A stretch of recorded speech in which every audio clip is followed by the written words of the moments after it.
রাজনীতির ময়দানে মন্ত্রী মানেই বড় কনভয়, কড়া নিরাপত্তা, একাধিক দেহরক্ষী এবং অনুগামীদের ভিড়। এমন ধারণাই দীর্ঘদিন ধরে সাধারণ মানুষের মনে গেঁথে রয়েছে। কিন্তু সেই প্রচলিত ছবির বাইরে এক ভিন্ন বার্তা দিলেন রাজ্যের শিক্ষা প্রতিমন্ত্রী কৌশিক চৌধুরী। নিজের বিধানসভা এলাকার রায়গঞ্জের তুলসীতলা পার্বতী এফপি স্কুল পরিদর্শনে এসেই তিনি দেখিয়ে দিলেন, জনসংযোগের জন্য বাহ্যিক আড়ম্বর নয়, প্রয়োজন মানুষের কাছে পৌঁছানোর আন্তরিকতা।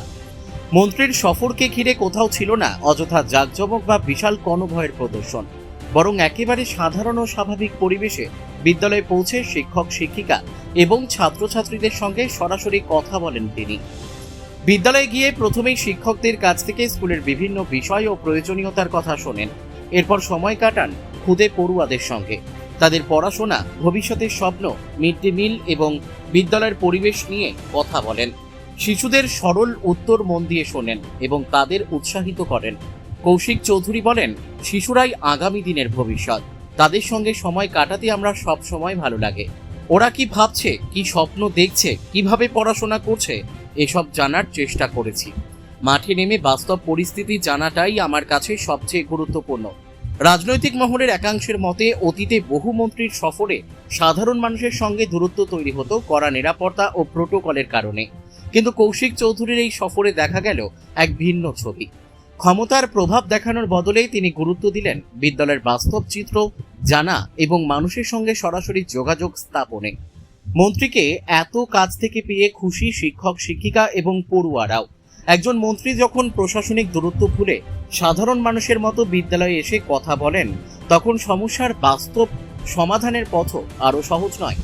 পার্বতী এফপি স্কুলের শিক্ষা প্রতিমন্ত্রীর এই সফর তাই শুধুমাত্র একটি সরকারি পরিদর্শন নয়, বরং জনমুখী রাজনীতি এবং সাদামাটা জীবনযাপনের এই এক ইতিবাচক দৃষ্টান্ত হিসেবেই ধরা দিল। ক্ষমতার আসনে থেকেও সাধারণ মানুষের সঙ্গে নিবিড় সম্পর্ক বজায় রাখার যে বার্তা তিনি দিলেন, তা এলাকা জুড়ে প্রশংসিত হচ্ছে। আজকে স্কুলে আসার কারণ কি? এমনি বিশেষ কিছু কারণ নেই। আমি স্কুলে অনেক দিন ধরেই ভাবছিলাম এই বিদ্যালয়ে আসব, সেই জন্য এসেছি। কি দেখলেন বিদ্যালয়ে?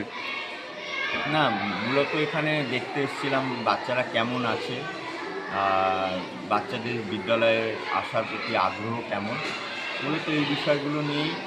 এগুলো ভেবে এসছি এমনটা নয়, কিন্তু বাচ্চাদের যখন সামনে দেখলাম ভালো লাগলো, বাচ্চাদের সাথে কথা বলতে ভালো লাগলো, বাচ্চাদের সাথে কথা বলতে সকলেরই ভালো লাগে।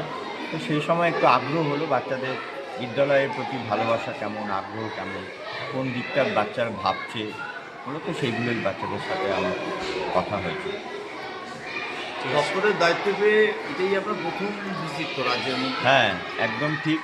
আমার স্কুল শিক্ষা দপ্তরের দায়িত্ব পাওয়ার পরে আমি জাস্ট পরশু দিনই রায়গঞ্জ এসেছি। তো তারপরে স্কুলের এলাম এই প্রথমবার। এই ধরনের ভিজিটগুলো এখন চলবে দিলে? না, নিশ্চয়ই।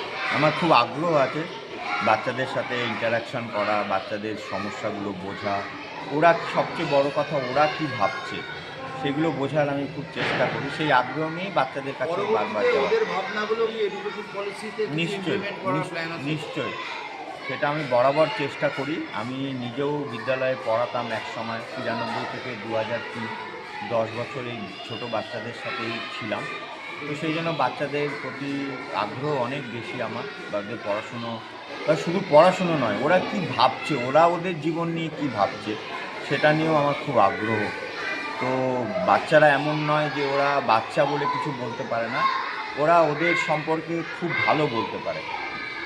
আমরা বড়টারা যা ভাবি ওদের জন্য, তার থেকেও অনেক বেশি ভাবনা ওদের মধ্যে আছে। তো ওদের সাথে যখন কথাবার্তা হয়, ওদেরকে একটু সময় দিলে সেই বিষয়গুলো বেরিয়ে আসে। তো সেই জন্যই কথা বলা এবং ভালো লাগছিল ওদের সাথে কথা বলতে।